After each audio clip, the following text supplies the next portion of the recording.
Let's hit on the suspension of Azeez Al-Shaair, 3 games.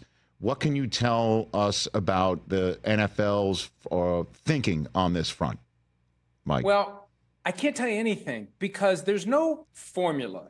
There's no specific guideline. And when you look at the announcement that was sent today by the NFL, several different things are mentioned that Al-Shaair did, from his history of similar fouls to the actual hit on Trevor Lawrence, that devastating, clearly illegal hit. Trevor Lawrence wasn't sliding late, and who in their right mind is going to slide late and risk taking a concussion, all for 15 yards of field position? Also mentioned was the brawl that started after the hit and Al-Shaair's engagement in it, and then the second fight as he's leaving the field. So they never say you're suspended X amount of time for this and Y amount of time for that. It's just, here's everything you did wrong that we don't like, 3-game suspension. And I'd prefer a system that is a little more specific than that. But I know, based upon the years of following this, it really is at times kind of like a spin of the wheel that has different factors, including PR. How will it look if we overshoot and it gets overturned?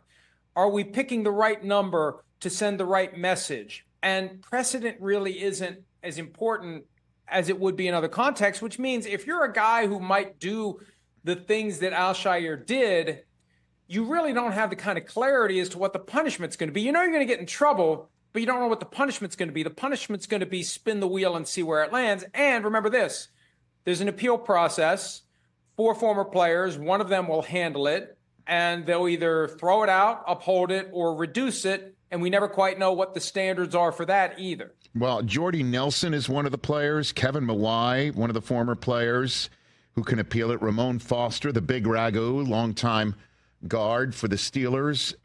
And then there's Derek Brooks, who I would love for him to hear this, to be honest with you. I mean, he's the guy that, played the position where he's coming across from the middle and would have the, at least, I would think, significant history of trying to figure out whether someone's sliding on time or not.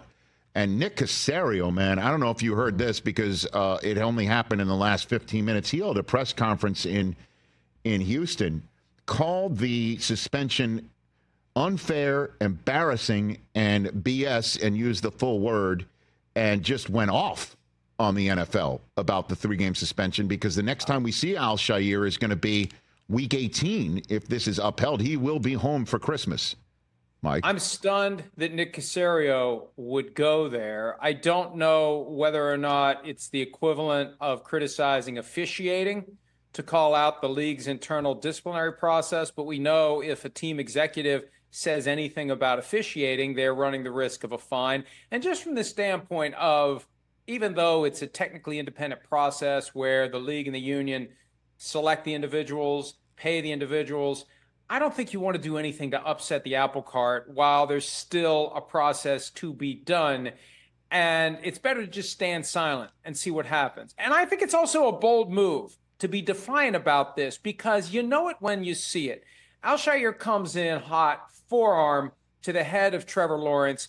We expect professional athletes to adjust their target positioning when someone's just caught a pass and not hit them in the head. This is easy. Just put the brakes on, roll to the side, get away from the guy. He goes in with that forearm right to the head. It almost looks like he was aiming and he got him. So I'll stipulate there's a broader issue about quarterbacks doing the okey doke from time to time to try to freeze defenders, either on the sideline, or we haven't seen the fake slide specifically in the NFL like we saw it with Kenny Pickett when he was at Pitt. But this was, I think, as blatant as it gets and as clear as it gets. And I think it takes some guts on a variety of levels to suggest that a 3-game suspension, given everything that happened, is BS. Catch the Rich Eisen Show every single day on the Roku Channel, 12 to 3 Eastern, for free.